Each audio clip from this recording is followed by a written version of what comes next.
One day, after oscillating backward and forward upon the pavement, Miss Mary Sutherland finally made up her mind and decided to seek advice from my companion, Sherlock Holmes.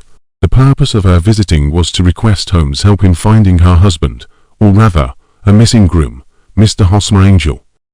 The groom vanished just before stepping into the church. What happened to him?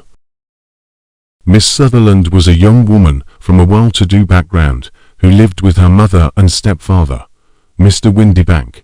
Her biological father had passed away, and her stepfather, surprisingly, was only 5 years and 2 months older than her.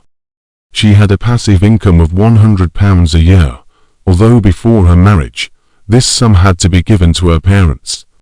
Additionally, she earned a living through her work as a typist, which allowed her some degree of independence. However, her only source of distress was her stepfather's overprotectiveness, which severely limited her contact with the outside world. Taking advantage of a business trip her stepfather had to make, Miss Sutherland attended a ball where she met Mr. Hosmer Angel. The two quickly fell in love, and afterward, they continued their correspondence, trying to avoid her stepfather's notice. Strangely, Angel never provided a specific work address and never wrote letters by hand. Instead, he always used a typewriter, even for his signature. However, this didn't raise any suspicion in the naive Miss Sutherland, perhaps because he never showed any interest in her wealth from the beginning. During this brief courtship, Miss Sutherland quickly fell in love. Therefore, when Mr. Angel proposed marriage, while her stepfather was away, she gladly agreed and vowed with his hands on the testament, that whatever happened, she would always be true to him. On the day of the wedding, after they arrived at the church in separate cabs, Miss Sutherland discovered that the groom was not in his cab, and from that moment on, Mr. Angel was never heard from again. Let the weight of the matter rest upon me now, and do not let your mind dwell upon it further. Above all, try to let Mr. Hosmer Angel vanish from your memory, as he has done from your life. Holmes offered his advice, trying to calm her as she sobbed heavily. You are very kind, Mr. Holmes, but I cannot do that. I shall be true to Hosmer. He shall find me ready when he comes back. Even though Miss Sutherland had been subjected to what we would consider the most shameful treatment, she still maintained a simple faith toward her groom, which compelled our respect. After leaving behind her little bundle of papers, Miss Sutherland departed, still worried, but reassured by Holmes's comforting advices and promises. Her little problem is rather a trite one, however, there were 1 or 2 details which were new to me. My companion appeared to read a good deal upon our client, which was quite invisible to me. Well, I shall write 2 letters, which should settle the matter. One is to a firm in the city, the other is to the young lady's stepfather, Mr. Windybank, asking him whether he could meet us here at 6 o'clock tomorrow evening. After explaining his arrangements, Holmes seemed to lose interest in the case and turned his attention back to his chemistry experiments. I left Baker Street, mulling over the details of the case and reasoning through the conclusion in my mind. Without a doubt, Miss Sutherland is the kind of partner that many men would desire, as marrying her would guarantee an annual income of £100. It's not surprising that someone might attempt to deceive her into marriage. However, the strange thing about this case is that the groom, Mr. Angel, vanished just when everything was about to be finalized. Regardless of his intentions toward Miss Sutherland, they were not legally married, and he couldn't have gained any substantial benefit from her. So, what was the purpose of his elaborate scheme? Or is it possible that this was all a coincidence, and that the gentleman genuinely met with some misfortune?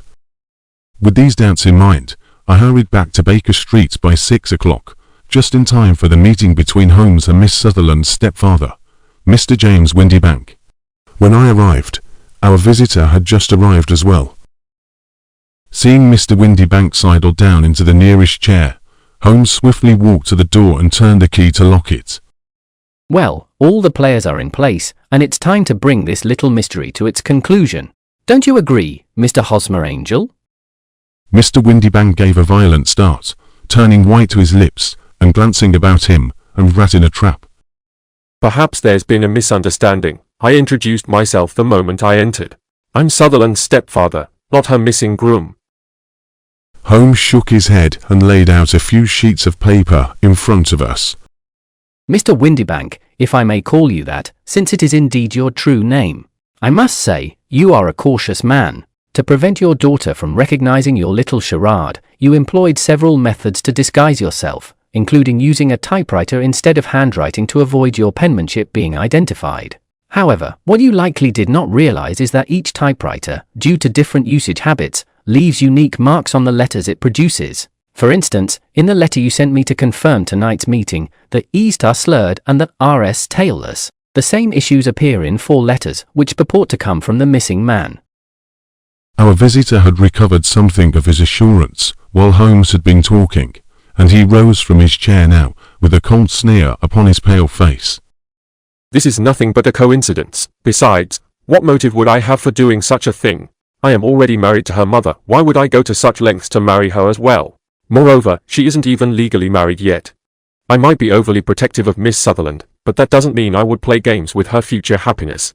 Mr. Holmes, I came here because you said you could find the scoundrel who attempted to deceive my daughter, not to hear your baseless accusations and to be subjected to your illegal constraint. If you cannot provide me with a reasonable explanation, I will certainly sue you afterward.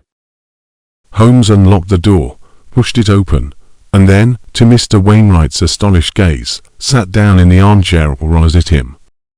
Of course, I'll meet your request. However, I should inform you that I also have an appointment with Miss Sutherland at 7 o'clock here.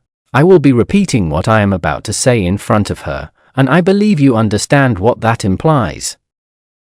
Mr. Windybank collapsed into a chair, with a ghastly face and a glitter of moisture on his brow. The man married a woman very much older than himself for her money, and he enjoyed the use of the money of the daughter as long as she lived with them. It was a considerable sum, for people in their position, and the loss of it would have made a serious difference. It was worth an effort to preserve it. However, she would not be allowed to remain single long. Now her marriage would mean, of course, the loss of 100 a year. So what does her stepfather do to prevent it? He takes the obvious course of keeping her at home and forbidding her to seek the company of people of her own age. But soon he found that that would not answer forever. She became restive, insisted upon her rights, and finally announced her positive intention of going to a certain ball. What does her clever stepfather do then? He conceives an idea more creditable to his head than to his heart. With the connivance and assistance of his wife he disguised himself, he appears as Mr. Hosmer Angel, and keeps off other lovers by making love himself.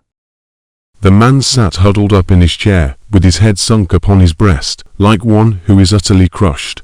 Yet, despite his despondent posture, he still wished to resist. Even if everything unfolds as smoothly as in your fantastic story, why did the groom disappear in the end? This is the most intriguing part of the story. The deception could not be kept up forever. The thing to do was clearly to bring the business to an end in such a dramatic manner that it would leave a permanent impression upon the young lady's mind, and prevent her from looking upon any other suitor for some time to come. Hence those vows of fidelity exacted upon a testament, and hence also the allusions to a possibility of something happening on the very morning of the wedding. James Windybank wished Miss Sutherland to be so bound to Hosmer Angel and so uncertain as to his fate that for 10 years to come, at any rate, she would not listen to another man. This is the whole truth. When Holmes finished his deduction, the chair across from him was empty, and from the window, we could see Mr. James Windybank running at the top of his speed down the road. Holmes and I stood by the window, and I couldn't help but feel a bit worried for that naive girl. In fact, I never arranged to meet Miss Sutherland, nor do I intend to proactively reveal the truth to her. Family matters are for them to resolve on their own. I can only do what I am supposed to do. Holmes chuckled, and then returned to his new chemical research.